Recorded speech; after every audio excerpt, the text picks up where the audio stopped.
Kami melihat bahwa Banten ini adalah masyarakat yang menjunjung tinggi nilai budaya, ya, merawat kebudayaan Banten itu sangat baik, ya, khas kehidupan masyarakat Banten itu khas.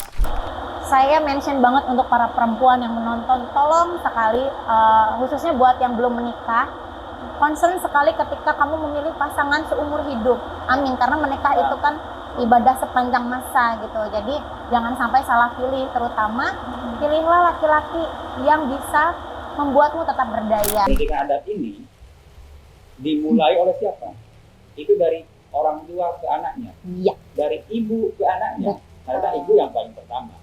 Nah, di situ justru peran perempuan yang di kelompok masyarakat adat ini dijunjung tinggi, dihormati, sampai dengan penghormatannya itu di kelompok masyarakat adat di Banten itu penghormatan tertingginya itu terhadap padi. Padi itu diibaratkan seorang perempuan. Saking kita menghormatinya itu. Yeah. Nah, nilai-nilai itu yang kemudian kita tanamkan ke anak-anak, ke pemuda, gitu, melalui mekanisme. Assalamualaikum warahmatullahi wabarakatuh. Halo Sobat Damar Banten TV, kembali lagi bersama saya Mita Apriani dalam podcast Bincang Ringan Padat Bermakna segmen Suara Perempuan.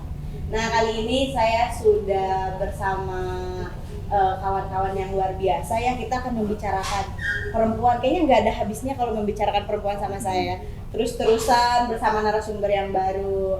Nah, kebetulan sedang momentum Road to 16 HAKTP ya di seluruh Indonesia. Jadi karena kita sedang Road to 16 HAKTP, kayaknya kali ini kita akan membuka bagaimana HAKTP dilakukan oleh kawan-kawan di Banten.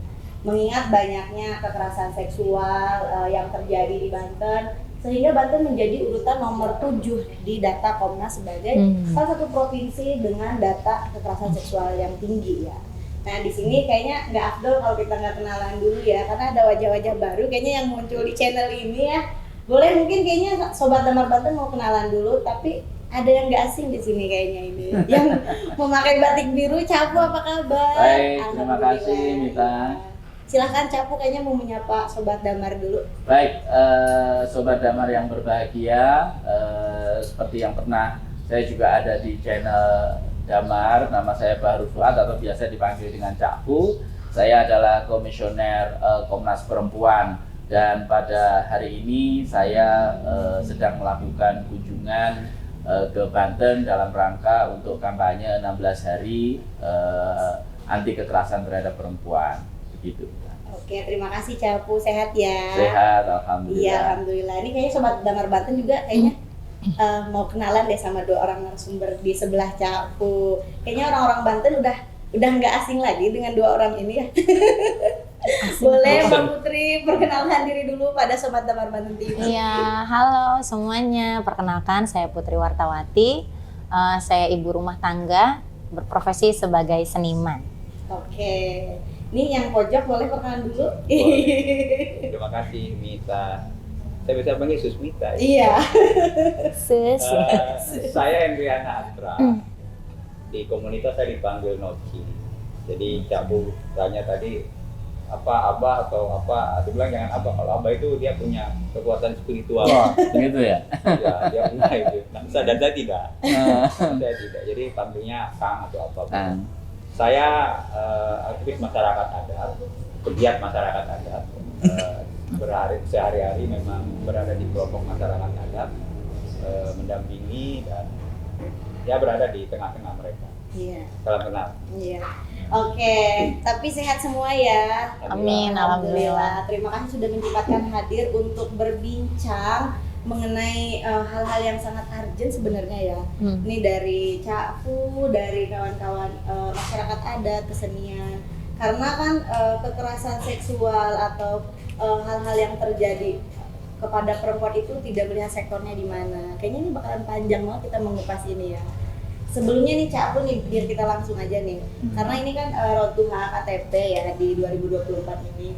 Sebenarnya apa sih rencana kawan-kawan Komnas Perempuan dengan menggait dari kawan-kawan kesenian, kebudayaan datang ke Banten? Ya baik, terima kasih Mita dan sahabat Banten. Nah, sebenarnya Komnas Perempuan ini yang ketiga kali ya datang ke Banten, dan di dalam kesempatan ini kami melakukan kunjungan di Banten selama 4 hari. Sebenarnya mulai dari hari Senin kemarin sampai Kamis nanti.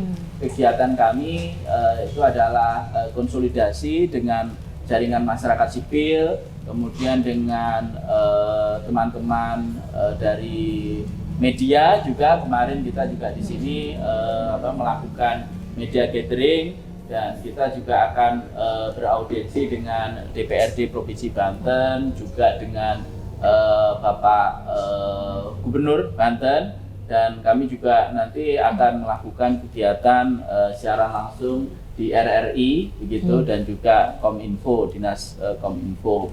Nah, keseluruhan kegiatan ini sebenarnya serentak dilakukan di Indonesia, dan kebetulan saya ada tugas diberikan tugas untuk datang di Banten. Nah, ini nanti khususnya kami melihat bahwa Banten ini adalah masyarakat yang menjunjung tinggi nilai budaya ya, merawat kebudayaan Banten itu sangat baik ya, khas kehidupan masyarakat Banten itu khas. Misalkan kalau dulu kita tahu tentang bagaimana Banten banyak juga pahlawan-pahlawan perempuan gitu ya, dan kemudian ada situs-situs budaya Banten yang masih terawat hingga sekarang. Nah, saya melihat bahwa kebudayaan merawat kebudayaan di Banten ini juga tidak lepas dari peran serta dari perempuan, Mbak Putri. Jadi kalau nggak salah, mungkin bisa dikoreksi, ada salah satu pahlawan namanya Ki Ageng Serang, itu kan Nyi Ageng Serang ya, sorry, Nyai Ageng Serang. Kalau Ki itu kan laki-laki ya. Nyi Ageng Serang itu kan dari sini ya, dari Serang. Nah, ini bisa menjadi tokoh perempuan yang saya pikir juga menjadi model dari generasi muda sekarang. Dan berkaitan dengan kampanye 16 hari anti kekerasan terhadap perempuan, ini kami memandang bagaimana sebenarnya budaya adiluhung di masyarakat kita yang pada dasarnya itu kan menempatkan perempuan sebagai sosok yang utama di dalam kebudayaan Nusantara itu sebenarnya. Maka banyak sekali aktivitas ritual-ritual kebudayaan itu dilakukan oleh perempuan daripada laki-lakinya. Gitu ya. Misalkan kalau di tempat-tempat lain ada sajen. Siapa yang membuat sajen? Itu perempuan, gitu kan?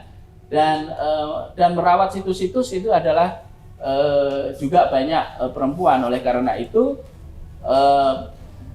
ini harus kita rawat, harus kita, dalam bahasa Jawanya adalah kita uri-uri supaya peran perempuan di dalam berbudaya ini juga semakin bagus gitu ya. Dan yang paling penting di dalam pokok kampanye sekarang ini, hari ini adalah sebenarnya bagaimana kita mengembalikan eksistensi perempuan di dalam budaya Nusantara.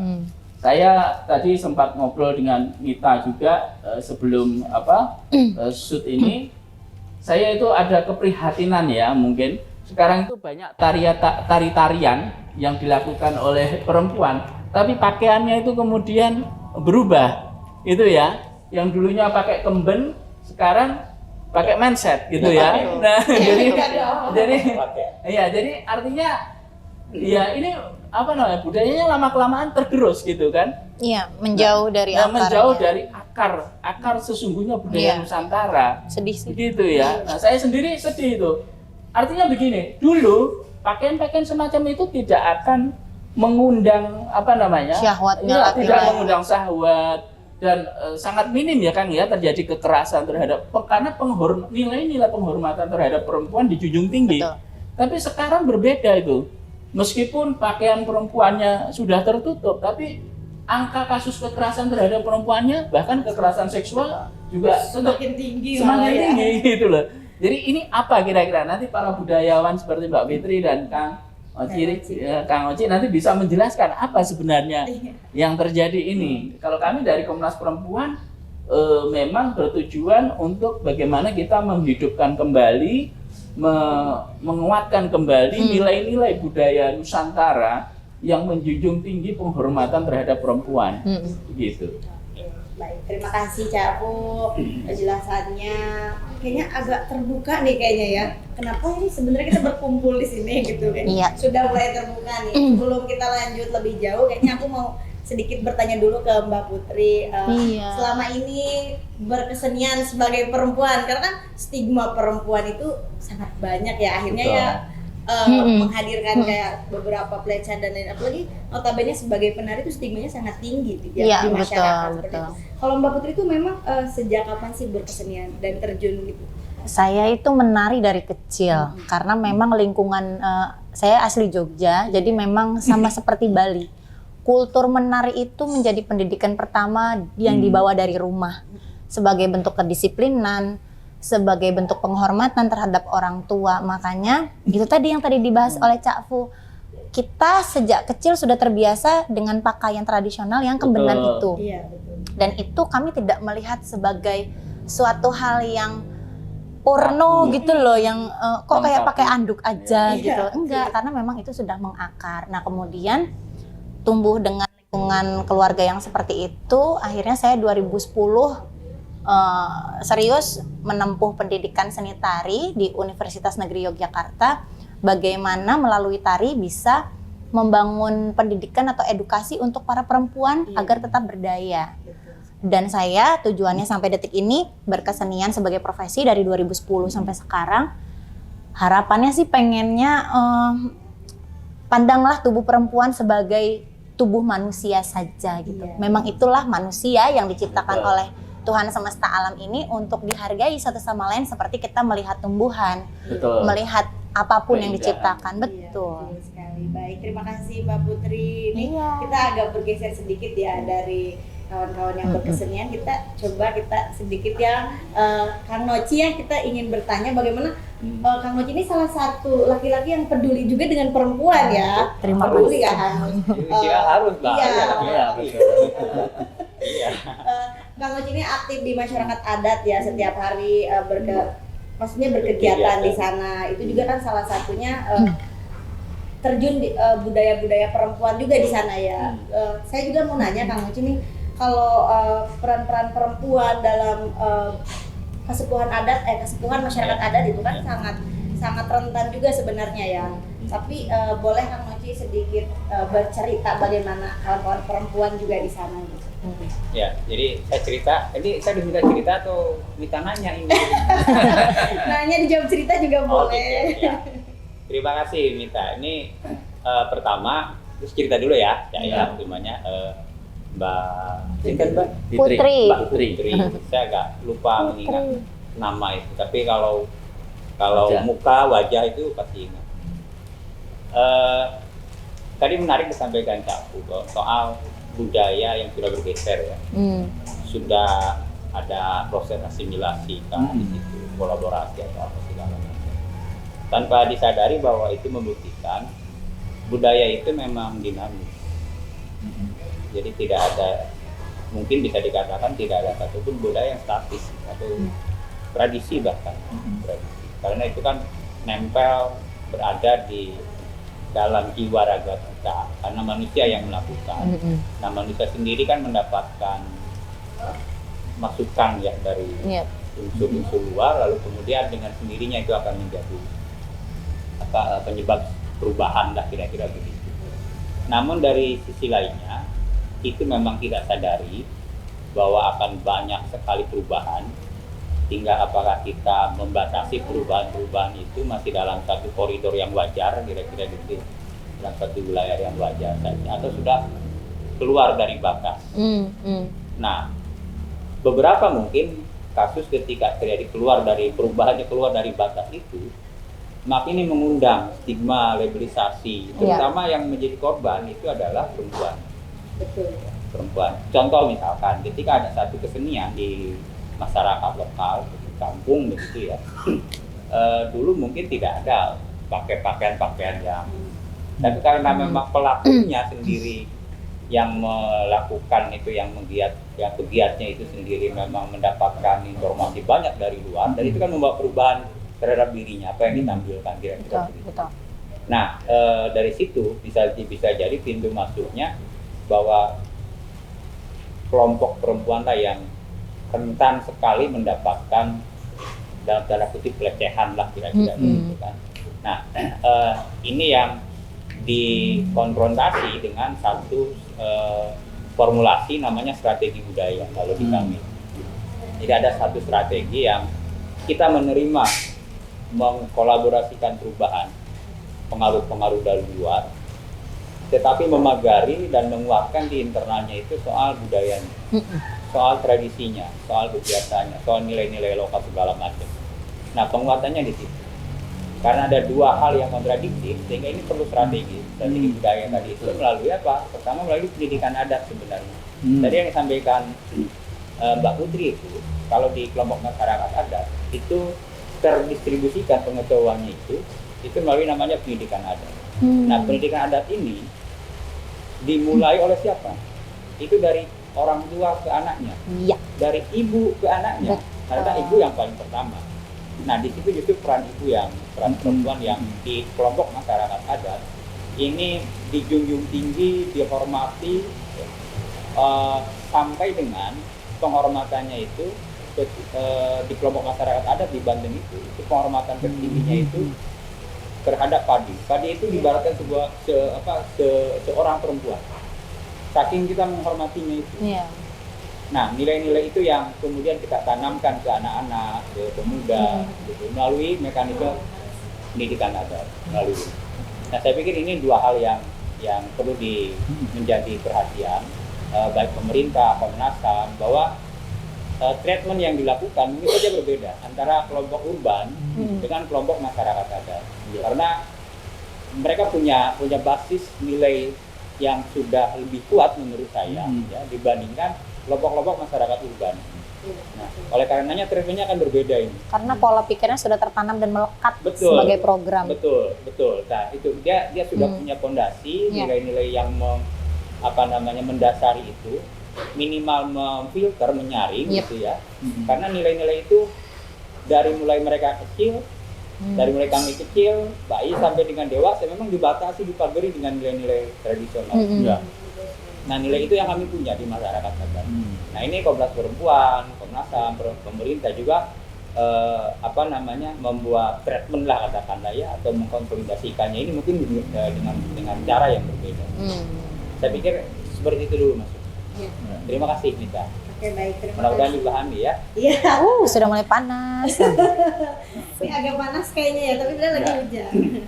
Baik, terima kasih Kang Mochi ya, bagaimana sudah memberikan pembukaan dulu kepada kami bahwa treatment ini mungkin akan berbeda ya, memasuki kampanye dan sosialisasi ini dari kawan-kawan masyarakat adat sehingga urban di perkotaan mungkin seperti ini gitu. Nah, ini kayaknya harus langsung dilempar ke Cak Bu nih, tanggapannya dari Komnas Perempuan seperti apa? Ya, terima kasih. Jadi apa yang disampaikan oleh Mbak Putri dan juga Kang Mochi itu benar adanya, dan kami sebenarnya di Komnas Perempuan prihatin.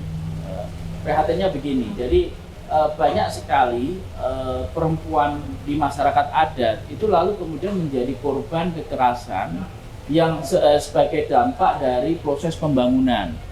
Jadi banyak sekali pengaduan-pengaduan ke Komnas Perempuan. Jadi terakhir itu kalau nggak salah ada di tahun 2023, ini kalau tidak salah ada 38 pengaduan kasus kekerasan terhadap perempuan dari Pulau Jawa yang dari seluruh Indonesia yang berkaitan dengan alih fungsi lahan, begitu ya. Jadi adanya program strategis, proyek strategis di Indonesia ini itu kemudian banyak melakukan pengalihan fungsi lahan, dalam hal ini hutan, bisa jadi hutan, bisa jadi perkebunan lahan milik masyarakat adat, dan itu yang paling terdampak adalah perempuan. Nah, gitu. Nah, kami sangat Komnas Perempuan sangat concern, sangat menaruh perhatian terkait dengan hal ini. Oleh karena itu ya kita berharap kepada pemerintah gitu ya ke depan, mulai sekarang dan ke depan itu untuk mempertimbangkan untuk dalam skema pembangunan nasional ini itu lebih memperhatikan bagaimana posisi dan keberadaan masyarakat adat. Ya. Karena situs-situs adat itu dengan alasan pembangunan seringkali itu kemudian dihilangkan. Padahal menurut masyarakat adat yang ada di Indonesia ini khususnya perempuan itu sangat lekat dengan kehidupan alamnya. Ketika alamnya itu berubah, misalkan seperti yang ada di Papua, maka perempuan juga merasa dirinya mengalami perubahan, dan bahkan mereka kehilangan sumber kehidupan, identitas dirinya hilang. Jadi ini saya pikir budaya bukan hanya budaya itu kan sangat, kalau di masyarakat adat budaya itu sangat lekat dengan kehidupan alam, begitu ya Kang ya. Nah, kalau kita tidak bisa di masyarakat kita ini tidak bisa melestarikan budaya ketika alamnya tadi disampaikan sudah modern, gitu kan, sudah menjadi metropolis. Nah itu budayanya susah itu untuk diterima, karena budaya Nusantara itu mulai dari Sabang sampai Merauke itu pelestariannya lekat dengan ritual-ritualnya itu dekat dengan kehidupan alam, dengan alam ini. Maka ketika ada perubahan secara drastis terhadap alam, maka budaya ini juga akan tergusur gitu ya. Dan perempuan yang paling memprihatinkan adalah perempuan yang paling terdampak.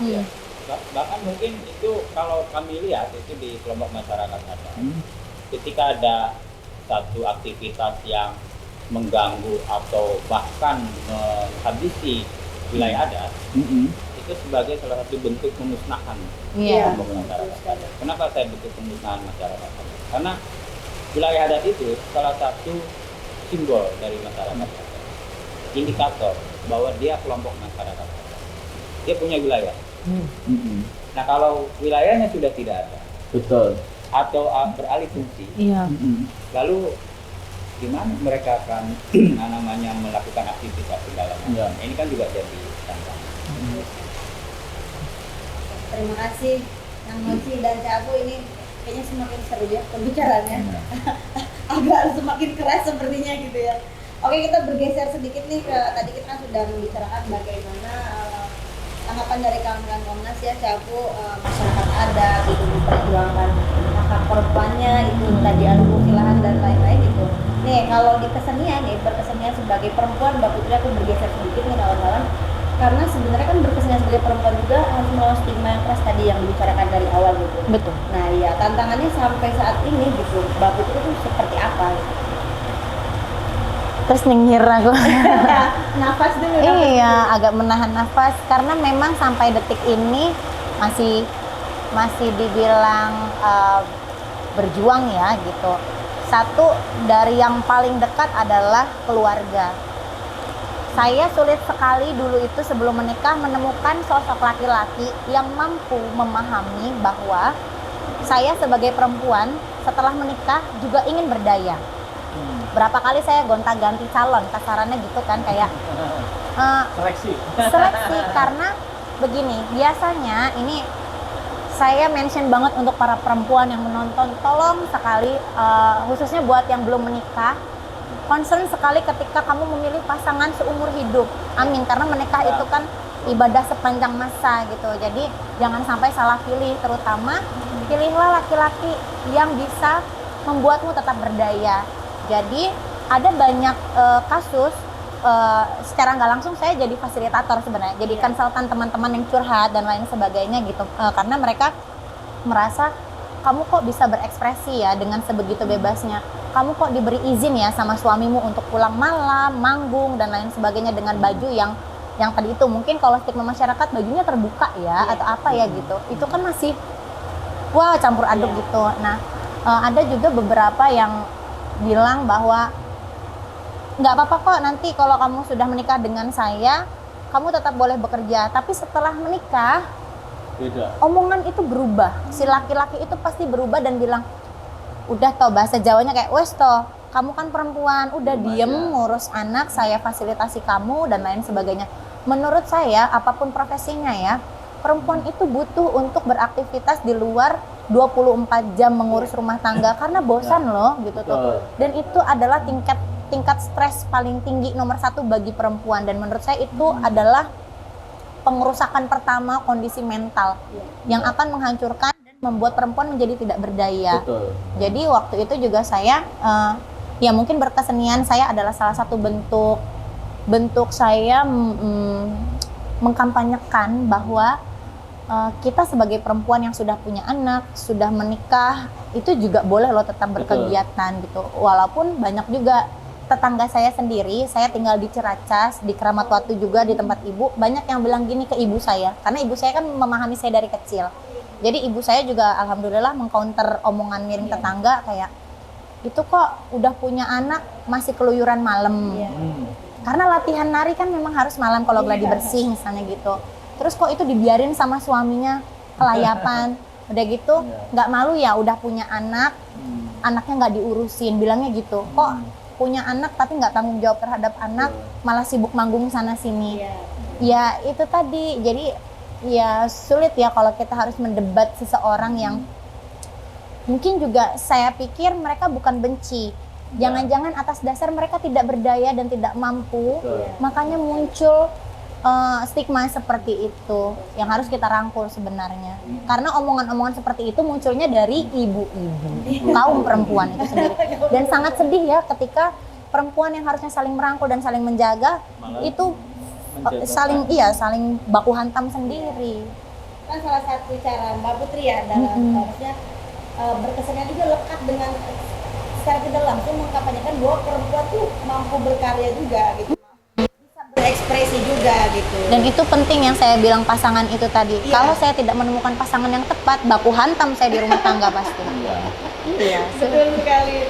Ini kita bergeser sedikit ke Kang Oji sekali lagi ya Kang Oji, saya mau nanya ini kan tadi dari kawan-kawan kesenian toh kawan-kawan masyarakat adat juga sebagai perempuan mereka pasti punya langkah-langkah yang dilakukan kawan-kawan masyarakat adat untuk melindungi hak perempuan juga atau sama-sama mengkampanyekan bahwa perempuan itu harus bebas dari kekerasan seperti itu. Bagaimana Kang Oji tanggapannya?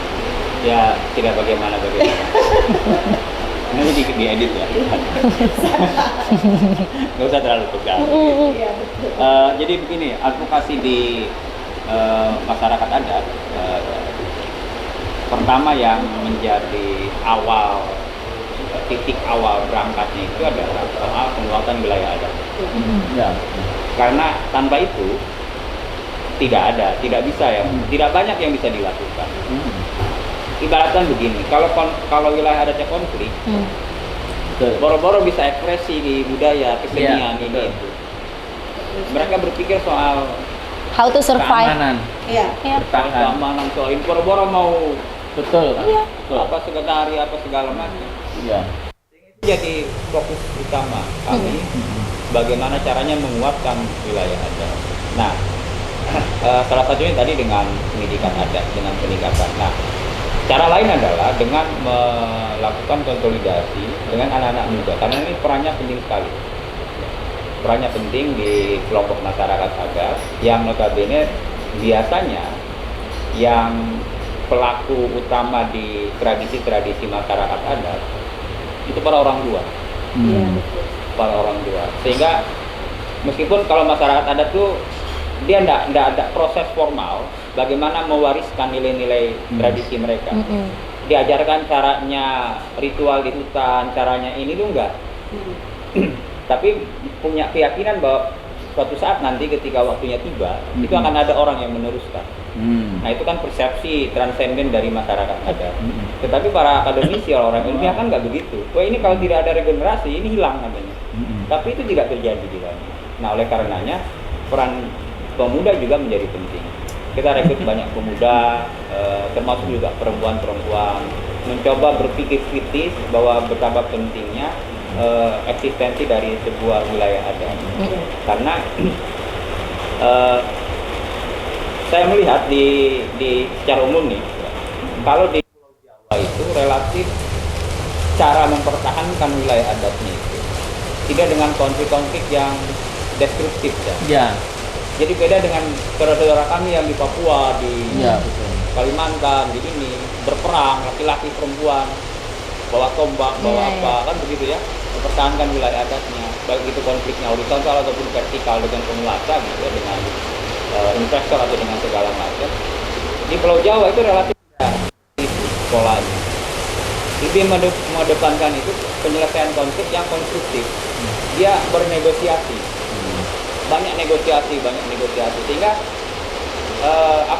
ini mempengaruhi kultur sebenarnya, budaya secara umum di Pulau Jawa tidak galak-galak lah gitu ya. Iya. Seperti orang-orang yang di Batak ya, di Medan gitu kan, di Toraja gitu, mereka berperang sampai habis-habisan. Jadi kita bisa dengan negosiasi, ini juga mempengaruhi kultur penyelesaian masalah. Nah, apa yang sering terjadi itu adalah soal tadi yang disampaikan Capu, ketika investasi masuk ke satu wilayah gitu ya, itu akan terjadi konflik manakala dia masuk ke dalam satu wilayah yang diklaim sama. Dia diklaim sebagai izin usaha pertambangan, katakanlah misalkan contohnya ya. Tetapi di sisi lain itu adalah wilayah adat dan itu banyak terjadi di Indonesia, termasuk di Pulau Jawa. Cuman pola penyelesaiannya yang berbeda.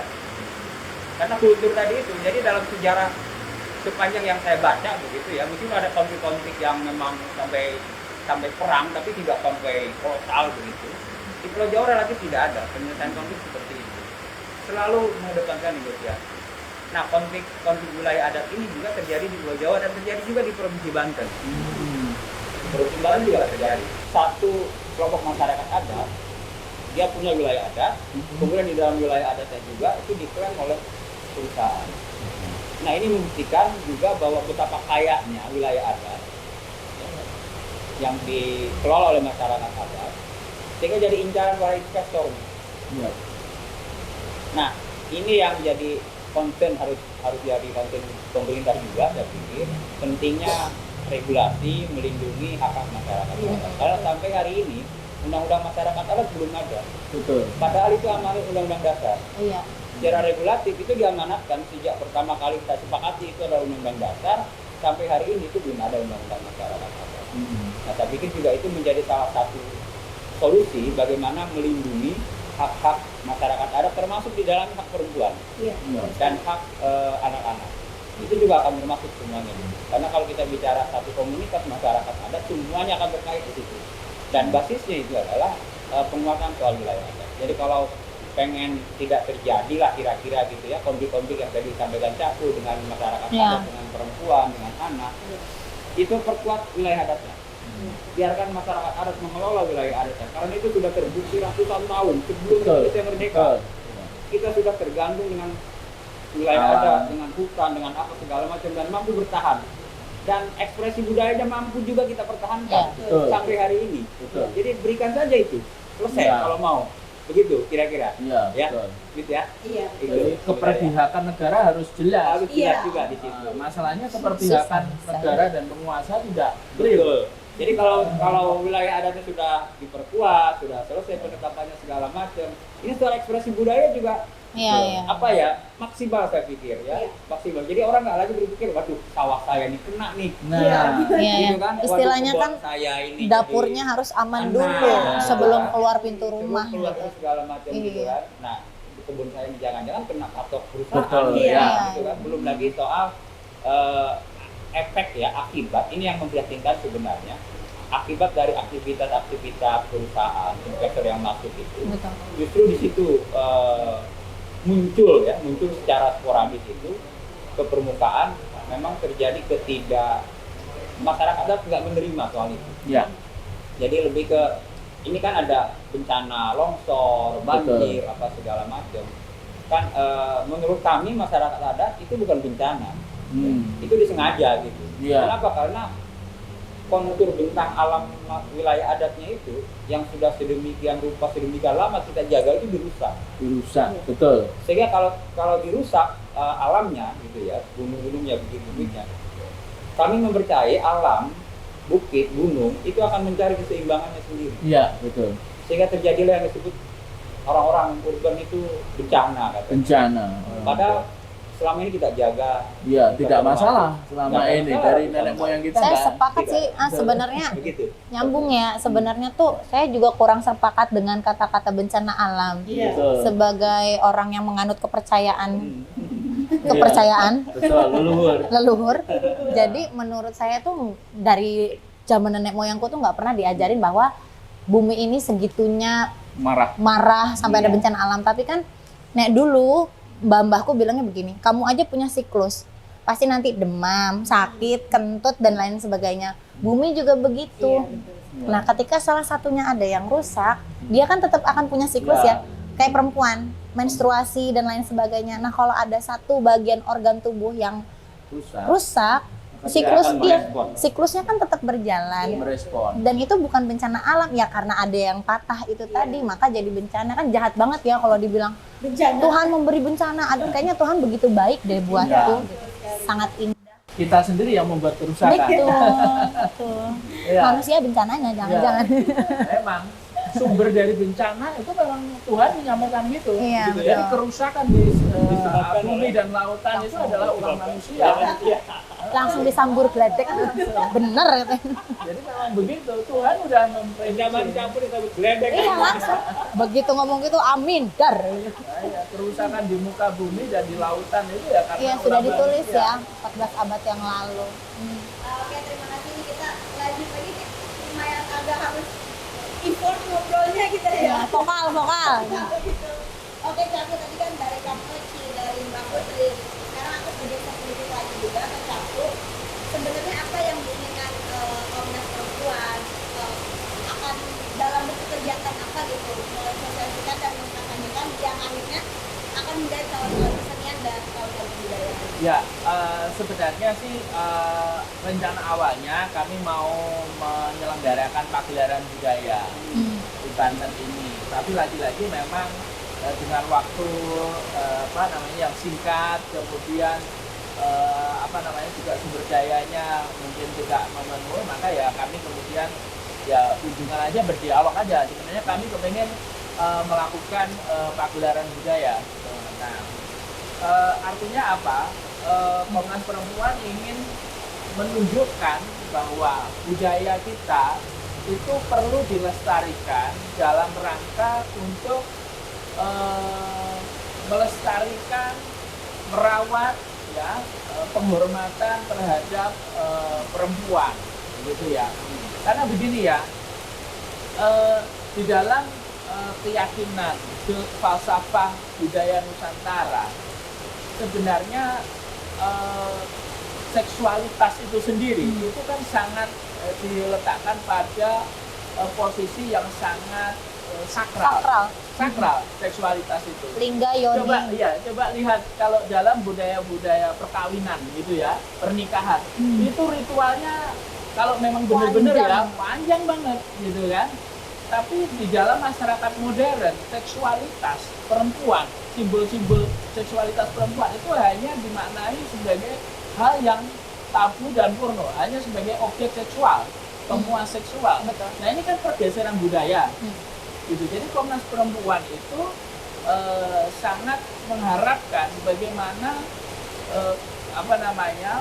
pengetahuan tentang kesehatan reproduksi, pengetahuan tentang pendidikan seksualitas itu ditempatkan pada posisi sebelumnya di dalam budaya masyarakat kita, gitu ya. Karena itu adiluhum itu, sakral itu pernikahan itu, perkawinan itu hal yang sakral. Kalau sekarang kan ya pokoknya seneng udah habis itu selesai gitu kan. Iya. Karena bisa orang kemudian makanya banyak kasus-kasus kekerasan dalam rumah tangga yang kemudian berakhir pada perceraian gitu ya. Karena memang ini motivasinya hanya kepuasan seksualitas Secara fisik saja. Ya, bukan bagaimana menyerap budaya-budaya adiluhum yang sakral dari nenek moyang kita. Nah, Komnas Perempuan melihat dan mengakui bahwa sebenarnya budaya di masyarakat kita itu tentang perempuan sangat adiluhung. Ya. Oleh karena itu perlu dilestarikan dalam rangka mencegah terjadinya berbagai macam bentuk kekerasan. Karena kalau kita lihat kekerasan berbasis gender, itu pokok persoalannya adalah pada seksualitas dan juga bagaimana masyarakat patriarki memandang perempuan sebagai subordinasi dari kultur masyarakat kita. Ya. Gitu. Baik, terima kasih Cak Fu ya. Karena sama Cak Fu udah dijawab nih keinginan Komnas datang sini bagaimana. Nah ini kita giliran tanggapannya nih dari kawan-kawan yang terjun langsung tuh. Iya. Boleh tuh gimana nih tanggapannya nih Iya. Kak Mochi? Ini ya, jadi menurut saya tadi yang disampaikan Cak Fu itu adalah upaya-upaya bagaimana pihak di sekitar kita eksternal Ya. itu mempengaruhi ke dalam Betul. laki-laki lah katakanlah Iya. jiwa manusianya gitu ya. Apakah dia bersifat pencegahan, kemudian dikasih pengertian, dikasih pengetahuan soal seksualitas segala macam. Itu kan pengetahuan dari luar yang dimasukkan ke dalam wawasan berpikir manusia. Tapi saya lebih berpikirnya begini Kak sebenarnya. Soal pelecehan, kekerasan seksual itu kan dari imajinasi sebenarnya. Betul. Dari imajinasi. Ketika saya melihat Mbak Putri, saya kan berimajinasi sama. Cuma juga karena kita Ya. ini natural ya, secara alamiah Ya, memang begitu. Memang begitu. Kita tidak bisa menghalang-halangi soal itu. Tetapi membatasi itu, nah itu betul sesuatu. Budaya itulah yang menjadi batasan. Betul. Remnya kan dari budaya. Betul. Oleh karena itu, karena ini salah satunya soal imajinasi. Saya berpikir begini sebenarnya. Saya membayangkan dulu bahwa yang pertama mengajak saya berimajinasi itu adalah ibu saya dengan cerita. Dulu ada kata burung kan berimajinasi. Jadi yang menanamkan kuatnya imajinasi kita, baik dia ke arah positif atau ke arah negatif, dasar awalnya itu penting ini nyambung. Memang ini perlu long term ya, perlu periode yang lama sekali. Tapi kan dibangun. budaya kita itu kan mengatur, kan ya. di situ Budaya itu maksudnya. mengatur tentang, makanya dulu itu sebenarnya orang pakai kemben itu nggak masalah. Nah, dan kasus kekerasan terhadap anak perempuan dilakukan oleh anak ini juga semakin hari semakin meningkat. Nah, saya curiga ini memang pelestarian terhadap budaya, ya, khususnya yang menyangkut soal seksualitas, yang menyangkut terkait dengan menghormati manusia, menghormati perempuan itu udah bergeser dengan cara berpikir kapitalisme, cara berpikir instan, ya orang tidak lagi mau melakukan refleksi diri. Nah gitu ya. Jadi memandang manusia sesama manusia itu hanya sekedar objek, gitu ya. Bukan pada substansi kemanusiaannya. Gitu. Bisa juga dari ini kan, enggak ya, kalau aku pribadi karena dulu juga mengajar di sekolah, terus sekarang saya juga akhirnya memutuskan untuk tidak berada di dalam dunia mengajar secara akademis gitu. Karena bisa jadi imajinasi-imajinasi itu muncul karena rasa penasaran, tidak adanya transfer knowledge atau informasi yang tepat. Bahkan ketika anak dari golden age, karena saya sudah mengalami punya anak langsung dan sebagai guru pertama untuk anak saya, anak usia golden age itu kan golden momennya di 3 tahun sampai 5 tahun. Betul. Dia bertanya kenapa mama nggak punya penis, karena dia laki-laki. Terus kayak, kok papa payudaranya nggak seperti mama gitu. Nah, apakah saya sempat ada gap how to react this question from my kids gitu. Tapi ketika saya panik, itu akan menimbulkan pertanyaan lain kepada anak saya.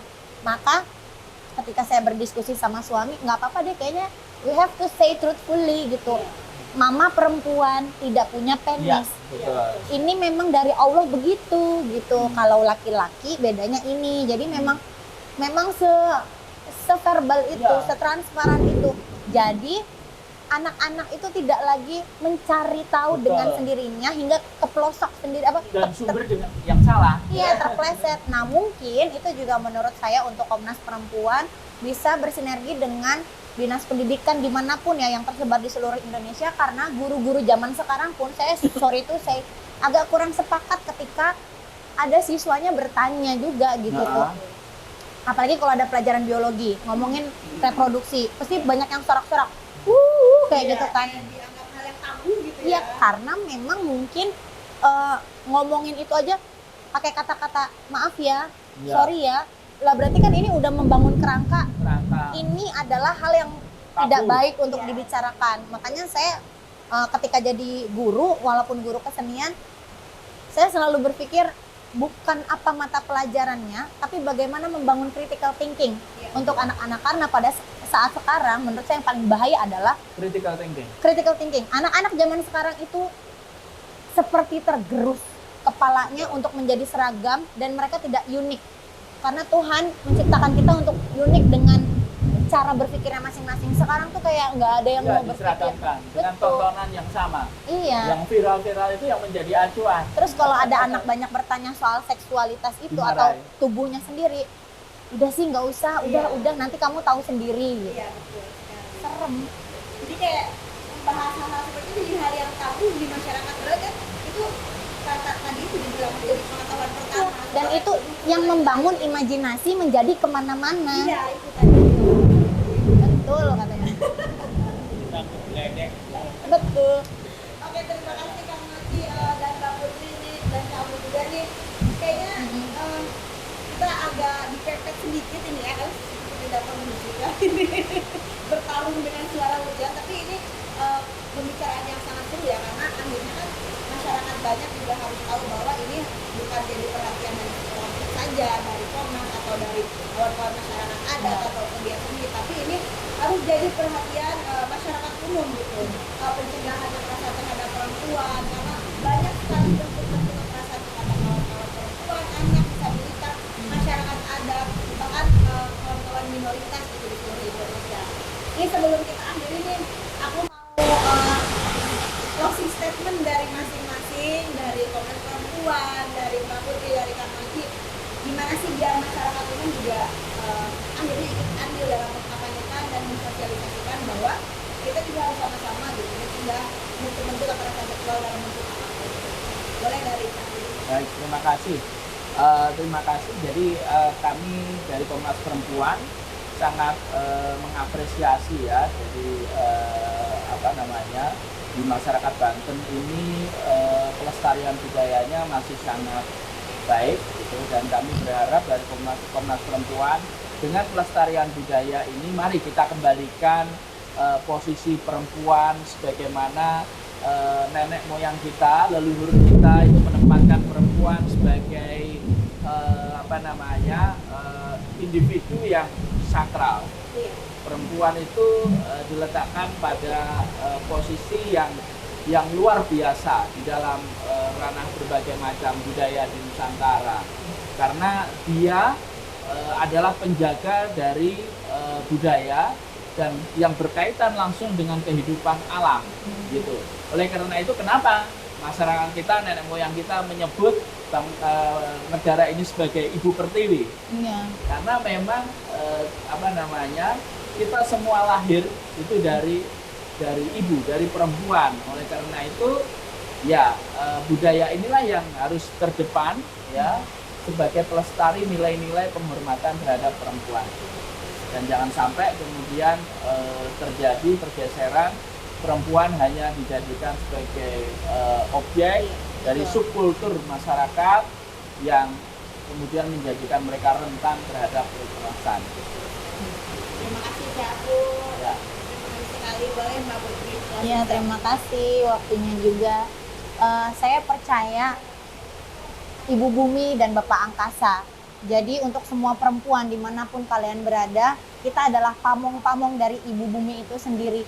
Jadi tetap berdaya, tetap semangat. Jangan pernah merasa bahwa kamu kehilangan tenaga, kamu kehilangan kehidupanmu dengan situasi dunia yang seperti ini. Tapi bagaimana men-switch pola pikir kita untuk tetap ada, tetap eksis, sebagaimana kita menjaga Ibu Bumi ini dengan bantuan Bapak Angkasa. Oke. Terima kasih. Terima kasih Mbak Putri. Bapak Angkasa boleh langsung Bagi keluar angkasa segala ya. silakan Kang Mas. Ya, jadi dalam konteks masyarakat saja, menjadi hal yang penting, yang krusial, sangat penting sekali. Bagaimana masyarakat adat mampu bertahan sampai ratusan ribuan tahun akan datang itu. Ini kan soal penyiapan generasi berikutnya yang harus menyambut estafet kepemimpinan soal tradisi lokal atau segala macam. Nah, kaitan dengan regenerasi ini, peran ibu, peran perempuan di masyarakat adat itu justru menjadi subjek, dan laki-laki lah yang mensupport regenerasi ini, menyiapkan pangan yang sehat, lingkungan yang sehat. Itu kerja laki-laki itu. Sebenarnya yang menjadi subjek utamanya itu perempuannya ini. Kenapa? Karena dia yang akan menyiapkan pertama generasi-generasi berikutnya. Jangan sampai generasi-generasi berikutnya itu tergerus oleh modernisasi budaya-budaya luar itu. Bagaimana caranya? Perempuan ini tugasnya yang berat sekali, mengcounter itu semua. Justru berbalik, laki-laki mensuplai ini, mendukung ini, dia harus siapkan segala macam hal. Ya. Jadi tidak terbalik. Itulah pentingnya perempuan di kelompok masyarakat adat. Kami di Banten khususnya ya, dan nanti daerah lain. Nah, oleh karenanya ini menjadi penting, kita menyambut baik juga apa yang dilakukan oleh Komnas Perempuan, Komnas Perempuan gitu ya, mengangkat isu krusial soal perempuan, karena memang ini jarang sekali Komnas Perempuan masuk di lingkungan isu masyarakat adat.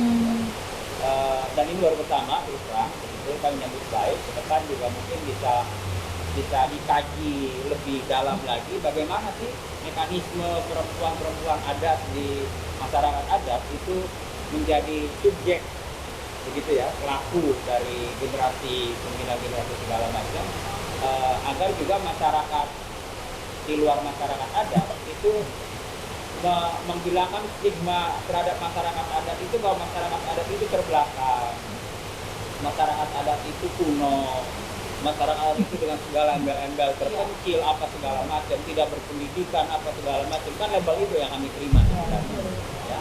Nah kan disambut Betul. nah, ya. Setuju, alam Tetapi menyetujui itu. pada faktanya adalah tadi yang saya ceritakan, kami justru menjadi nilai-nilai tradisi yang menurut kami sendiri ini sebuah formulasi bagaimana menyiapkan generasi yang akan datang itu menjadi generasi yang hebat. Itu bermula dari penguatan dari peran perempuan. Saya pikir itu.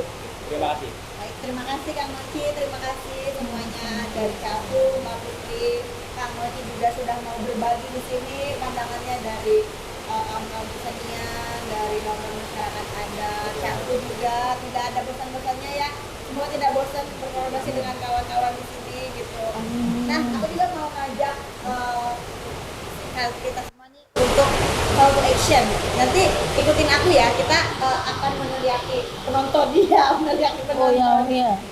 Seperti ini, nanti aku kasih kode, lindungi semua, penuhi hak korban, akhiri kekerasan terhadap perempuan. Kita bareng-bareng ya? ya, Apa coba? Lindungi semua. lindungi semua, penuhi hak korban, akhiri kekerasan terhadap perempuan. Oke, bareng-bareng ya. Tempat Tamar Banten, 1, 2, 3. Lindungi semua, Penuhi hak korban, akhiri kekerasan terhadap perempuan. Oke, terima kasih Sobat Damar Banten TV. Jangan lupa like, komen, dan subscribe, dan bagikan video ini dengan tagar tersebut. Bye-bye. Assalamualaikum warahmatullahi wabarakatuh. Salam.